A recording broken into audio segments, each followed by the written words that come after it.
वहीं अंतिम चरण के चुनावी सरगर्मियों के बीच राजनीतिक दलों का एक एक वोटों के लिए शाह और मात का खेल जारी है।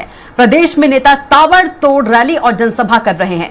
आज मुख्यमंत्री योगी आदित्यनाथ और गोरखपुर और मिर्जापुर के अलावा बिहार के दौरे पर भी रहेंगे। केंद्रीय मंत्री स्मृति ईरानी आज वाराणसी में पीएम मोदी के लिए माहौल बनाएंगी। वहीं दूसरी तरफ आज देवरिया और कुशीनगर में राहुल गांधी और अखिलेश यादव की संयुक्त जनसभा होगी।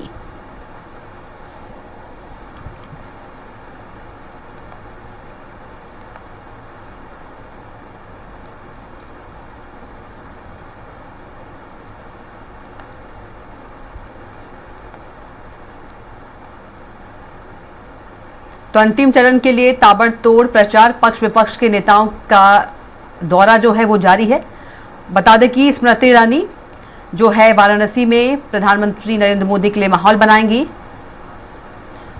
और चलिए इसी खबर पर ज्यादा जानकारी के साथ हमारे संवाददाता घनश्याम निशांत चौरसिया सीधे जुड़ गए हैं। घनश्याम का रुख कर लेते हैं। घनश्याम, अंतिम चरण के लिए ताबड़तोड़ जो नेता हैं वो प्रचार कर रहे हैं। पक्ष विपक्ष की बात करें, सभी नेताओं के जो दौरे हैं, जनसभा है, रैली है, वो हो रही है। क्या कुछ और ज्यादा जानकारी? देखिए, कब तक पहले मैं बता दूं कि मुख्यमंत्री योगी आदित्यनाथ आज उत्तर प्रदेश और बिहार के दौरे पर रहेंगे और उत्तर प्रदेश में गोरखपुर और मिर्जापुर के सीटों के लिए वो वोट मांगते हुए नजर आएंगे। इसके अलावा बिहार के भोजपुर और पटना साहिब लोकसभा सीटों पर प्रचार करेंगे। यानी मुख्यमंत्री योगी आदित्यनाथ सुबह वो अभी गोरखनाथ मंदिर में, उनका रात्रि प्रवास गोरखनाथ मंदिर में था और उसके बाद सुबह वो उठे, पहले गौशाला गए। गौशाला में जो गौ हैं, जो गाय हैं, उनको उन्होंने चारा खिलाया, उनको गुड़ खिलाया। उसके बाद वहां पे तमाम बच्चे आए थे मुख्यमंत्री योगी आदित्यनाथ से मिलने के लिए। उन बच्चों से मिले, उनको चॉकलेट्स दिए, उनके साथ फोटो खिंचाए, तस्वीरें वायरल हैं। उसके बाद अब वो मिर्जापुर और गोरखपुर के दौरे के बाद वो बिहार निकल जाएंगे। बिहार के में वो जनसभा को संबोधित करेंगे और वहां पे बिहार में अपने पक्ष में और अंतिम चरण के लिए वहां पे वोट मांगेंगे। इसके अलावा स्मृति ईरानी अब अपनी चुनाव उनकी खत्म हो चुकी है। फिर बाद में वो दिल्ली वापस चली गई थी।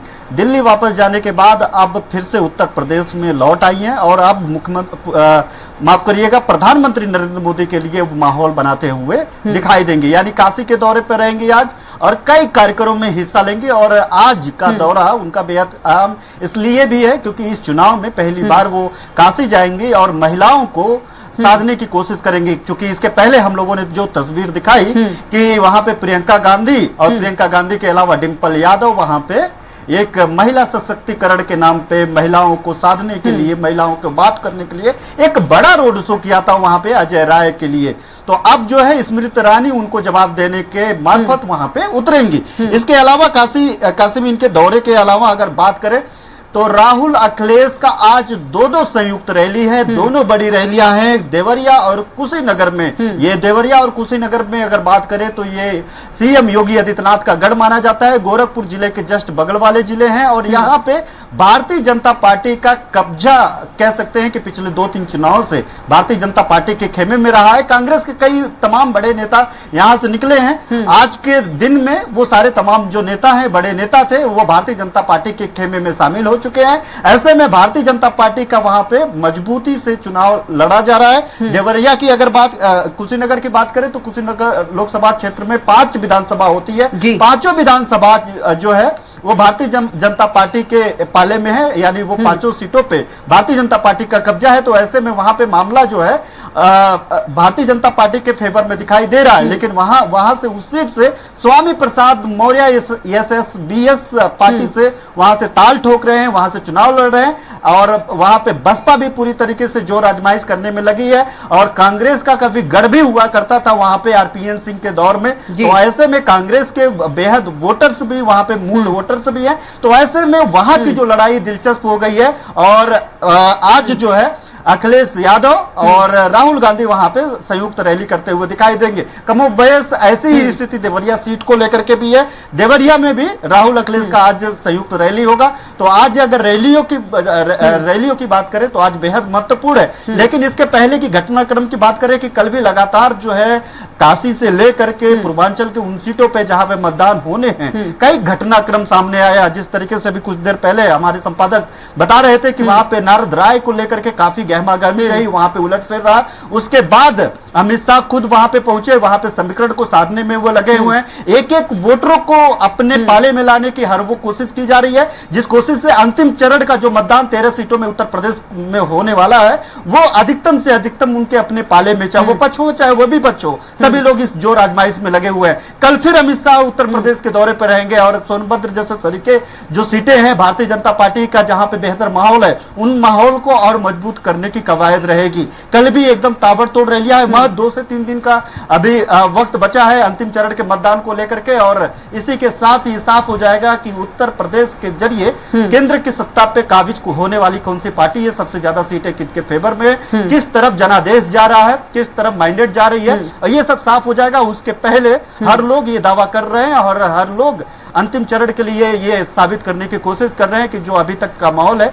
उनके दल के लिए बेहतर है, और जो अंतिम चरण है, ताकि वो अंतिम चरण में जो मतदाता है अपने आप को कंसंट्रेट कर सके, उन दलों को कंसंट्रेट करे, उन प्रत्याशियों को जिसके जरिए वो सरकार और सत्ता में आएंगे। जी गुप्ता। जी बिल्कुल घनश्याम, अभी आप नारद राय की बात कर रहे थे, लगता है ऐसा लगता है कि कहीं ना कहीं अखिलेश यादव की एक छोटी सी जो भूल है बड़ा झटका दे गई।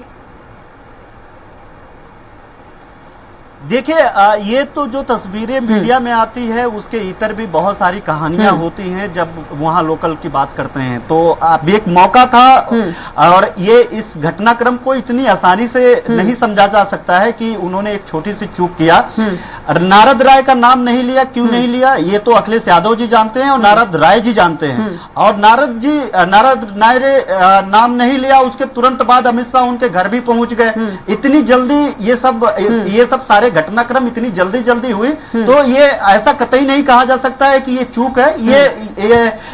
ये सुनियोजित तरीके से एक व्यवस्था है, और ये लोकतंत्र में ये बड़ा लोकतंत्र की ये खूबसूरती ये भी है कि अंतिम दिन तक, अंतिम वक्त तक लोग पाला बदल लेते हैं, और खास तौर पे जब चुनावी बेला होती है तो ऐसा उनके घर जाना और सुभाष सपा चीफ ओम प्रकाश राजभर का वहां होना, 1-2 विधायकों का वहां पे होना, एक बड़ा चर्चा होना, फिर एक जनसभा कर लेना कार्यकर्ताओं के साथ। और एक बात और देखिए, वो जो तस्वीरें हम लोग दिखा रहे हैं लगातार, जो नारद राय जहां पे अपने कार्यकर्ताओं के साथ बैठक कर रहे हैं, पूरा तैयारियां की गई है, पूरा पंडाल लगाया गया है।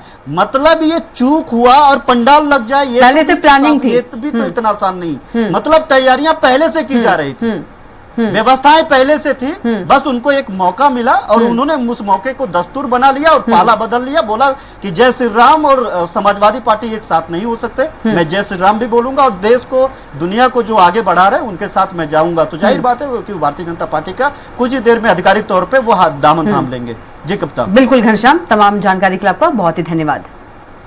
तो फिलहाल के लिए उत्तर प्रदेश एक्सप्रेस में इतना ही। आप देखते रहिए स्वराज एक्सप्रेस। नमस्कार।